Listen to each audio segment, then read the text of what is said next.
Os debía este vídeo. Os propuse una trilogía técnica que comenzó por el vídeo configuración y número de cilindros, cómo influyen. Sigue con este y acabará con el dedicado a la carburación e inyección. Como siempre, os prometo que sea cual sea vuestro nivel, lo vais a entender porque habrá mucha pizarra hermética.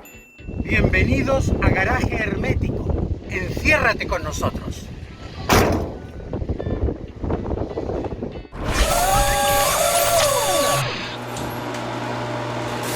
Es muy importante que sepáis que la distribución es clave en el rendimiento de un motor. Pero, ¿qué es la distribución? Bueno, la distribución son todas aquellas piezas y elementos que regulan tanto la entrada como la salida de los gases. Evidentemente, la entrada de aire y gasolina o diésel, o sea, los gases frescos, y que salgan los gases quemados. Esto es, como os digo, muy importante. Y técnicamente se llama flujo de gases. Es muy importante que se haga lo más rápido posible, pero tan importante como que todo ese trasvase sea rápido es que sea de una forma muy ordenada y muy precisa. Y eso se consigue gracias a la distribución. En este vídeo nos dedicamos a los motores de 4 tiempos, pero si te interesan los motores de 2 tiempos, no te creas que no te queremos o no te hacemos caso. Ya hemos hecho un vídeo titulado Motor de 2 tiempos, una historia de espías, donde además de contar una historia muy divertida, muy interesante, que es de verdad de espías, no es un clickbait, es de verdad de espías, contamos cómo funciona un motor de 2 tiempos. Y ahora vamos con los motores de 4 tiempos y con las piezas clave. Te vamos a desgranar y a contar cuáles y cómo son las piezas claves de la distribución. Para qué sirven, cómo funcionan, pero para que todo eso esté claro y como hemos adelantado en este vídeo vamos a contar con nuestra invitada que está ahí haciendo banda, como se dice en el fútbol, la pizarra hermética. Pizarra hermética. Las piezas clave, las más importantes, evidentemente son las válvulas, que son estas. Tienen forma de seta, completamente, si le des la vuelta sería como una seta. Cuando están arriba, esto es la culata, esta línea es la culata, pues se cierran. Además, la propia presión hace que se cierren. Y cuando la empuja la leva, la baja y permite que pase por aquí los gases o bien que salgan. La otra pieza clave es la leva. La leva que, como veis, tiene una forma, la mitad, digamos, es redonda y la otra mitad, que es lo que es realmente la leva, es lo que hace que al girar empuja la válvula. La válvula sube porque tiene un muelle que la mantiene cerrada, aunque como os digo, la propia presión de los gases tiende a cerrarla. Y cuando la leva lo empuja es cuando hace que baje la válvula. Vamos a pasar la página porque os quiero contar, hay más piezas clave. Luego hablaremos de este motor, pero lo que os quería contar es que hay otras piezas clave que son, habéis oído hablar de los asientos de válvula. Los asientos de válvula es la parte donde la válvula reposa en la culata. Eso es muy importante, donde la válvula asienta. ¿Por qué? Porque muchas veces cuando no es bueno ese asiento, está deteriorado o tiene carbonilla, deja escapar parte de la compresión o deja escapar gases frescos. Y luego los famosos asientos de válvula o guías de válvula. Bueno, realmente guías de válvula, que son estas partes que he puesto aquí en negro para que la veáis, que suele ser de un material, antiguamente eran incluso de bronce, por el cual la válvula desliza, sube y baja. También hay varillas y balancines, lo vamos a ver en otro dibujo, pero eso lo dejamos para más adelante. Pero acordados de estos. Piezas claves, repetimos un poco, la válvula, con su asiento de válvula, las guías de válvula, la leva, que hay una leva por cada una de las válvulas, el árbol de levas y luego hay otra pieza que es la correa de la distribución o la cadena. Esto sonará de los famosos motores, como lo llaman por ahí, pudretech, desde aquí, desde el cigüeñal, pues a través de una polea y ya sea o un piñón con una cadena o una correa, transmite el movimiento hasta el eje de levas. Es una correa que, como podéis imaginar, insisto, correa o cadena. Si se rompe, se lía parda, porque unas válvulas se quedan abiertas, otras cerradas y cuando sube el pistón el desastre es total. Pero vamos a ver, a partir de ahora, que ya sabéis un poquito las piezas que hay, vamos a ver las distintas configuraciones. válvulas y árbol de levas laterales.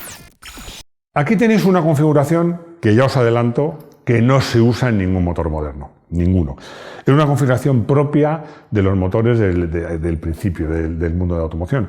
¿Por qué? Porque era muy sencillo. Esto permitía poner el eje de levas, porque a veces había aquí una varilla y podías bajar más el árbol, el eje de levas muy cerca del cigüeñal, con lo cual la correa En esos momentos cadena era muy cortita y luego era muy sencillo. Como os fijáis, es muy curioso porque las válvulas están a la altura del pistón, que sube y baja, y van laterales. La cámara de combustión es así alargada. ¿Qué ventaja tenía esto? Lo que os digo, era muy sencillo, mucho más sencillo que las que veremos a continuación. Muy simple, menos piezas, todo más fácil. ¿Qué inconveniente tenía?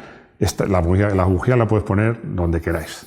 En el caso de la bujía, porque inyección todavía con estos motores no existía.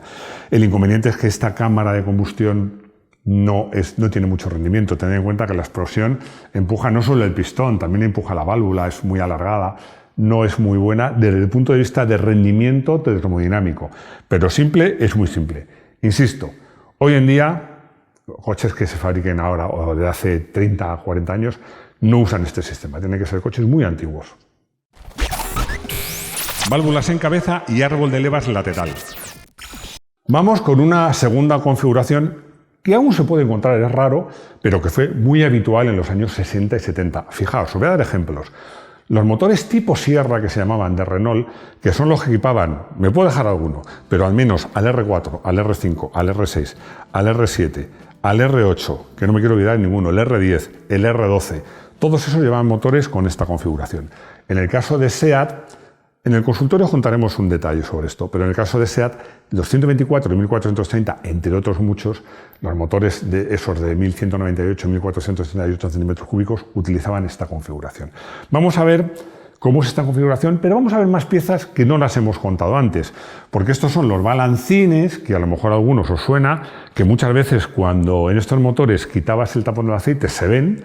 Los balancines se llaman balancines porque balancean, giran sobre este eje, los empuja la varilla y empuja la válvula. Y las famosas varillas, por eso se llaman motores de árbol de levas lateral, varillas y balancines. ¿Qué ventajas tiene este motor respecto al anterior? El árbol de levas en el bloque va cerca del cigüeñal y es fácil poner una correa cortita o una cadena, generalmente cadena en estos casos, para mover el árbol de levas. Y luego pues ponías unas varillas que iban por ahí por un alojamiento y sencillamente la leva empujaba esta varilla, que a su vez empujaba la válvula y la abría o la cerraba. Y esta cámara de combustión tiene mucho mejor rendimiento. No es óptima, ya veremos las óptimas, pero tiene mucho mejor rendimiento. Os voy a contar una anécdota muy rápida. Cuando yo corría la Copa R5, que tanto el Copa como los R5T se llevaban este sistema, cuando te pasabas de vueltas se doblaban las varillas. Era muy frecuente a los mecánicos de la Copa que llevaban varillas incluso en el bolsillo, porque entrenamientos y otros rápidamente se podían cambiar. Es una configuración, como digo, que ahora ya está prácticamente en desuso, pero fue muy utilizada. Válvulas y árbol de levas en cabeza. Aquí tenemos una configuración ya muy moderna y que usan muchos coches. Aquí directamente, ¿qué se hace? Se lleva el árbol de levas directamente para que trabaje sobre la válvula, lo cual eliminas piezas, con lo cual eliminas posibilidades de roturas, de rozamientos, todo eso. Y como os digo, la leva, cada leva, porque cada válvula lleva una leva, pues ataca directamente en la válvula. Es un buen sistema, como veis la cámara de combustión es prácticamente igual, pero nos quitamos muchas piezas. Este sistema ya permite que el motor pueda subir más de vueltas, sea más fino, y se utiliza mucho, sobre todo, todavía hoy, en motores que tienen 2 válvulas por cilindro, en vez de 4. Ya veréis por qué. Doble árbol de levas en cabeza. Esta ya es una configuración muy moderna y que os diría que llevan el 90% de los coches, o más yo diría, y que es la que lleva el famoso motor biárbol de SEAT. Tiene una ventaja además cuando los motores son de 4 válvulas por cilindro, porque entonces no te valdría con solo una leva, digamos cada una de estas levas, imaginar que hay otra leva con otra válvula detrás y aquí igual. En este caso, ¿qué ventajas tenemos? Primero, que podemos poner 4 válvulas por cilindro. Segundo, esto es súper importante, la forma de la cámara de combustión, que se llama hemisférica, porque tiene forma de un hemisferio. Es la mejor cámara, sobre todo para los motores de gasolina, pero para todos, la que tiene mayor rendimiento, la que produce que jugando con el flujo de gases, con las válvulas, con las chispas, consigues que el aire, la mezcla, cuando es inyección directa, solo el aire, entre girando, como cuando en una botella la pones boca abajo y la giras muy rápido y se vacía rápidamente, algo parecido. Consigue que el aire entre muy rápido, el aire, insisto, si tiene inyección directa al aire, Si tiene inyección directa, da igual que sea gasolina o diésel. Y si es de gasolina con inyección directa o carburador, la mezcla entre muy rápido y, ojo, que también salga muy rápido. Lo único que, bueno, pues necesita ya hablamos aquí de una cadena o correa de distribución un poquito más complicada. Además, en estos motores se ve que va adelante, digamos, entre el radiador y el bloque motor, que lleva, imaginaos que lleva el cigüeñal, aquí iría, en cada árbol de levas lleva pues, una polea, una cadena enorme, que transmite el movimiento a los árboles de levas con un tensor. Ojo, es esa cadena que, como os digo, o correa, que si se rompe, se lía parda. Número de válvulas. ¿Más es mejor? Pues sí. Hemos visto hasta ahora un motor, digamos, de perfil. Ahora lo estamos viendo, imaginaos que esto es la culata. Es la culata donde van las válvulas. Está claro que os he dicho que lo que interesa es que tanto los gases frescos como los ya quemados entren y salgan rápido. Y es evidente, si soplas por una pajita, cuanto más gruesa, más aire puedes meter, ¿no? Esto es la culata. Normalmente, como os digo, los motores antiguos llevaban dos válvulas. Más o menos la voy a dibujar así a mi buen saber y entender. Y aquí iría la bujía. Bueno, generalmente la de admisión es más grande. Cuando son números impares, hay dos de admisión y una de escape. Y cuando son números pares, ya sean 2 o 4, generalmente las de admisión son más grandes. Bueno, con esto tenemos una configuración que aprovechar bastante, pero no del todo. Hay una forma de aprovechar más el espacio. ¿Y si ponemos 3 válvulas? Y aquí en medio, aquí si os fijáis, la superficie, aquí es mucho mayor. Podéis poner válvula de admisión y el agujero, los agujeros por los que entran los gases, pues son más grandes y entran más rápido. ¿Podemos mejorar esto? Sí, poniendo 4. Esto es lo que usan ahora mismo la inmensa mayoría de los motores, los famosos 16 válvulas. Aquí, como os digo, las de admisión suelen ser más grandes, lo estoy dibujando un poquito de aquella manera, pero como veis, todavía, si os fijáis, la parte que no se utiliza es todavía mayor. Es el sistema más utilizado hoy día, pero se ha llegado más lejos. Tanto os acordáis, por ejemplo, el León, el grupo Volkswagen hizo un motor de 5 válvulas por cilindro que era muy bueno, y luego los aficionados a las motos os acordaréis todo de la famosa Yamaha E-Sub, que llevaba un motor con 5 válvulas. Lo que hacían, aquí sí que va a ser difícil dibujarlo, es que metían 3, bueno, las podías hacer todavía más grandes, con la bujía en el centro. Quitando cosas raras como la onda de pistones ovales que llevaba 8, siempre que hablamos de pistones convencionales redondos, es el máximo número de válvulas. No sé si hay por alguna rareza, si la sabéis me lo decís, que se puede utilizar. Pero esto es muy complejo porque además, si os fijáis, aquí podemos 2 árboles de levas y manejamos las válvulas. Aquí para manejar todas es muy complejo, hay que poner un balancín, es un lío. Así que por eso esta configuración de 4 válvulas por cilindro es la más utilizada, yo os diría que la más eficaz. ¿Qué es el sistema desmodrómico? Ahora que Ducati, bueno, ahora, llevo unos años, está arrasando en MotoGP, yo creo que no podíamos dejar de hablar de algo que es típicamente Ducati. No solo lo usó Ducati, lo utiliza incluso Mercedes hace años, que se llama sistema desmodrómico. Os he contado que para que las válvulas cierren, llevan unos muelles metálicos muy fuertes, porque claro, un motor gira 3, 4, 5, 6.000 vueltas, los motores de moto 14.000 vueltas, los muelles tienen que ser muy fuertes, con lo cual el árbol de levas absorbe mucha potencia para aplastar ese muelle. Incluso Renault fue pionero en la Fórmula 1 a utilizar muelles que no eran muelles, sino eran muelles neumáticos, o sea, era aire a presión o un gas a presión. Pero este sistema a mí me encanta, porque en un sistema convencional hay una leva que empuja la válvula, que la cierra un muelle y la abre. En este sistema no. En este sistema hay una leva que empuja la válvula, como está aquí, y la abre. Pero hay otra leva muy rara, que sería la antagonista de esta, que cierra la válvula. Tiene aquí como una especie de gancho, aquí va enganchado, que esta leva empuja un balancín y sube la válvula. Esto tiene 2 ventajas muy importantes. Puedes subir de vueltas todo lo que quieras sin que floten. ¿Qué quiere decirse que floten? Cuando el muelle es incapaz de seguir el perfil de la válvula. Gira tan rápido el árbol de levas que la válvula no sigue el perfil, sino que se queda unos instantes abierta de más. Con este sistema no. Con este sistema una leva lo cierra, lo abre y otra lo cierra, sea el régimen que sea.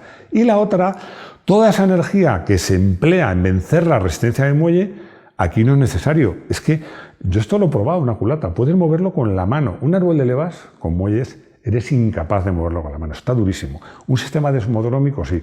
Uno de los secretos, por lo cual ya lo vemos todos en los grandes premios, cuando llegan las rectas, la Ducati arrasan. Un sistema muy interesante.